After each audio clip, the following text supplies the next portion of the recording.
If you all are not interested in MBBS या फिर MBBS के जितना स्कोर नहीं है या फिर फीस स्ट्रक्चर आपको उतना अफोर्डेबल नहीं है, then you all can go for these courses.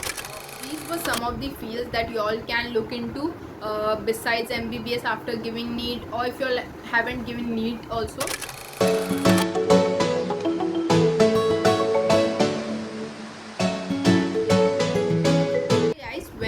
Welcome back to my YouTube channel. It's Amardeep Kaur Sahni this side, yours truly, the Physiomedic. So yes, I'm back with yet another video, and in this video I'll be telling you all options in medical field other than MBBS. So yes, so you'll get to know about all the fields that are available in the medical field other than MBBS. So yes, so stay till end and let's get started. Firstly, starting with all the fields in which you all can take directly admission on the basis of your 12th score. मतलब PCB का आपका जो भी 12th का score है उसके basis पे आप एडमिशन ले सकते हो.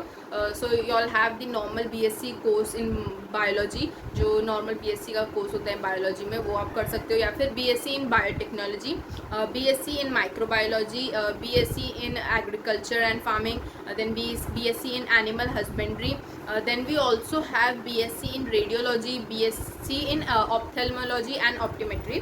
So ये सब BSc के कोर्सेज है जो आप ट्राई कर सकते हो. Also we have BSc in biomedical engineering and BSc in dietitian and nutrition. तो ये सब कोर्सेज आपको मिल सकते हैं on the basis of your 12th का स्कोर. आपका जो भी हायर सेकेंडरी कॉलेज होगा आपके स्टेट में या फिर कहीं, तो आप वहाँ पे एडमिशन ले सकते हो इसके बेसिस पे. और जो इसका फ़ीस स्ट्रक्चर होता है वो नॉर्मल जैसा आपका 12th का जो फीस होता है ऑलमोस्ट उतना ही होता है, बस थोड़ा कुछ ज़्यादा होता होगा. Now coming to the main point कि सैलरी कितना होता है ये सब कोर्सेज के बाद. तो अगर आप सिर्फ बैचलर्स कर रहे हो ये सब कोर्सेज में से, तो आपका स्टार्टिंग सैलरी अराउंड 20,000 होगा, क्योंकि जॉब आपको मिलेगा इसके बैचलर्स के बाद डायरेक्ट. तो अराउंड 20,000 to 25,000 आपका सैलरी हो सकता है.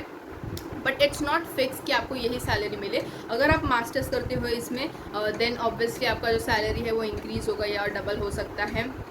Then also we have BSc in lab technician. तो अगर आप वो करते हो और अपना खुद का लैब खोलते हो तो ऑब्वियसली जो सैलरी है वो हाई होगा. तो ये भी एक BSc का कोर्स होता है. देन ऑल्सो जो BSc बायोटेक्नोलॉजी में, BSc इन माइक्रोबायोलॉजी, इन सब का जो स्कोप है वो अब्रॉड में बहुत ज़्यादा है. तो जो उसका सैलरी होगा वो ऑब्वियसली वहाँ पे हाई होता है. So yes, you all can opt अगर आप अब्रॉड जाने का सोच रहे हो तो. सो येस, सो अगर आप सैलरी सोच रहे हो कि BSc करने के बाद वो कितना मिल सकता है मिनिमम, तो इट इज़ अराउंड 20 to 25,000 अगर आप सिर्फ BSc कर रहे हो. एंड इट्स नॉर्मल, अगर आप कोई भी BSc का कोर्स करोगे तो इतना ही आपको सैलरी मिल सकता है इंडिया में. If you go abroad then obviously it's different. So yes, so this is what you all can expect, but it's not fix. It depends कि आप साइड बाय साइड कौन से और एडिशनल कोर्सेज कर रहे हो अपने CV में ऐड करने के लिए, या it depends on a skill. So it's not fixed कि आपको इतना ही सैलरी मिलेगा. Yes, it might be increase और it might also decrease depending on your skills and what you all have done in those bachelor degrees का year. So yes, so obviously you all can enhance it by doing masters or doing additional courses. So yes, so you all can search more on this. You all will find many YouTube videos or Google articles. So yes, so if you all are interested in this, then you all can search for it more on Google or YouTube. So that was it for the fields based on your 12th का score.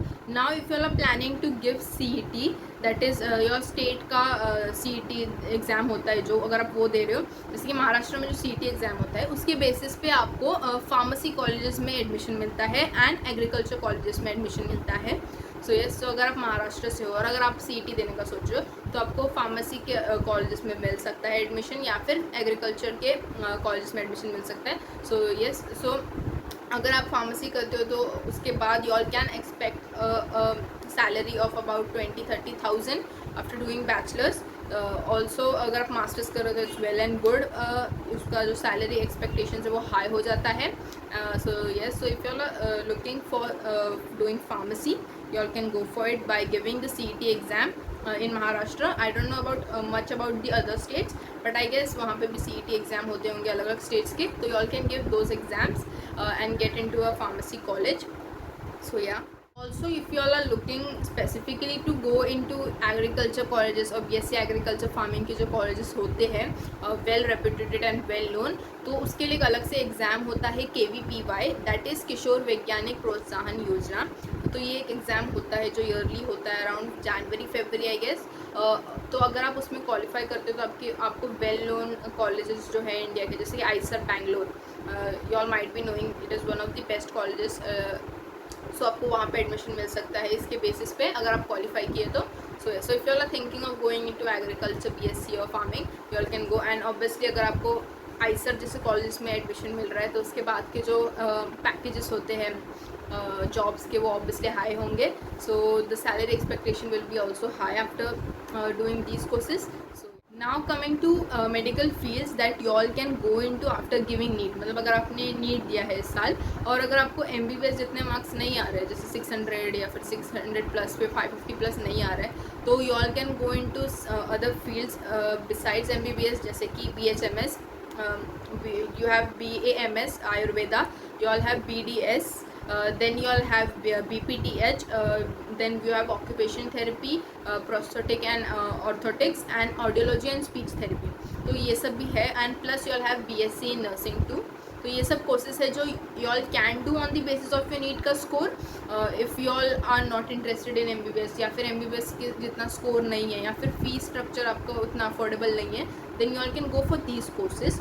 Also you all can get admission into these colleges at a lower score, मतलब around अगर आपका 400-300 भी आ रहा है, then there are chances that you all can get into a good college। So yeah, coming to what you all can expect as a salary or income after doing these courses। So I would not comment more on BHMS और BAMS की कितना salary मिल सकता है, because I clearly don't have much idea on that। But yes, BDS के बाद आप जो normal around 1 lakh या फिर 50,000 एक्सपेक्ट कर सकते हो पर year. So this will be the normal expected salary for BDS। Obviously आपको मास्टर्स करना ही पड़ेगा if you want to you know earn more और earn good, then you all have to do masters and it applies for every field. आपको अभी bachelors करके तो obviously इतना हाई नहीं मिलेगा, क्योंकि there are people who have done bachelors PhD also, so उनको ऑब्वियसली फर्स्ट प्रायोरिटी मिलेगा अबव यू अगर आप सिर्फ बैचलर्स कर रहे हो तो। So yes, so it depends कि आप क्या ऐड कर रहे हो अपने CV में, एंड अकॉर्डिंग टू दैट ही आपका जो भी सैलरी या एक्सपेक्टेड इनकम हो सकता है। नाउ कमिंग टू, अगर आपने फिजियोथेरेपी किया या ऑक्यूपेशन थेरेपी किया, प्रोस्थेटिक ऑर्थोटिक किया, ऑडियोलॉजी एंड स्पीच थेरेपी किया, तो कितना सैलरी मिल सकता है आपको। So it will be around 20-30,000 per year अगर आपने सिर्फ बैचलर्स किया तो। एंड मैं ऐसा नहीं बोल सकती कि it will be constant for everyone. जो सबका स्किल्स होता है या फिर जो भी टेक्निक्स होते हैं बैचलर्स करने के बाद सबके अलग होते हैं। सो ऑब्वियसली उसके बेसिस पे ही जो उनका जो भी सैलरी या फिर जो कुछ भी होता है हो सकता है डिपेंडेंट। जैसे अगर कोई है जो अपना खुद का क्लिनिक खोल रहा है तो obviously will earn more than that, around 50-60,000 per month. या फिर अगर कोई सिर्फ जॉब कर रहा है तो ऑब्वियसली 20,000 हॉस्पिटल्स ऑफर करते हैं mostly in India. So yes, so अगर आप मास्टर्स करो तो वो इंक्रीज़ होगा around 60-70 per year per month. तो यस, तो अगर आप अब्रॉड जा रहे हो तो ऑब्वियसली वो और ज़्यादा हायर लेवल पे जा सकता है। सो yes, so it depends on your skills, on your CV, आप क्या क्या ऐड कर रहे हो उसमें। सो yes, so it is an, ऐसा नहीं है कि it's like a fixed salary और इनकम की इतना ही मिल सकता है आपको, बट इट डिपेंड्स आप क्या कर रहे हो आगे उसमें, and how you are handling it well and how passionate you are towards it. So ya, BSc nursing is one of the good fields if you are interested in it. NEET के basis पे महाराष्ट्र में BSc nursing में आपको admission मिल सकता है। So yes, so these were some of the fields that you all can look into besides MBBS after giving NEET, or if you all haven't given NEET also। सो ये सब fields है। And I would suggest कि आप जो अगर आप ऐसे सोच रहे हो कि अच्छा मैं इनकम के बेस पे ही वो फील्ड सेलेक्ट करूँगा, सो आई वुड सजेस्ट कि आप वो जो इनकम का फैक्टर है वो अलग रख के अपने लिए फील्ड डिसाइड करो। देन अगर आप जो भी चूज़ कर रहे हो and if you are passionate towards it and if you are interested towards it, तो आपको वैसे भी अर्न करने मिलेगा ही। ऐसा नहीं है कि आपको कुछ अर्न करने नहीं मिलेगा। Yes, you will earn if you are passionate towards it and you know you are really interested towards it. So I would suggest कि आप वो फैक्टर जो है उसको अलग रख के अपने लिए जो करियर या फिर फील्ड डिसाइड कर रहे हो तो करो। So yes, so sit down once and go through all the fields, go through Google, search करो कौन से colleges है, what is the income or what is the scope of that field in the future, या फिर आप bachelors करने के बाद उसमें और क्या कर सकते हो, या फिर और एडिशनल कोर्सेज उसमें क्या ऐड कर सकते हो आप, and if you are interested in going abroad तो अब्रॉड में उसका क्या स्कोप है, आप उसमें क्या कर सकते हो. और so like sit down once, and if you all have any mentor then ask them, like or if any of your relatives or any siblings is into these of the fields, then you all can ask them or ask for suggestions. So yes, so you all can take your own time and decide कि आपको कौन सा exactly feel करना है, and which you all find flexible. And importantly subjects देखो आप सब fields में कौन से है और कौन से सब्जेक्ट्स आपको पसंद है, एंड यू लाइक दो subjects, so you all can easily do that subjects. So वो भी एक बार देख लेना. So yes, so that is all I would suggest if you are looking for any other fields besides MBBS, और अगर आपको ड्रॉप नहीं लेना है या फिर बहुत ड्रॉप हो गए हैं. So yeah, so that was it for this video. I hope that you all found it informative, and if you all need any more information, you all can comment down in the comment section, and I'll try to answer and give justification to that. So yeah, so that was it for this video. I hope you all like this video and stay tuned for more videos. Thank you.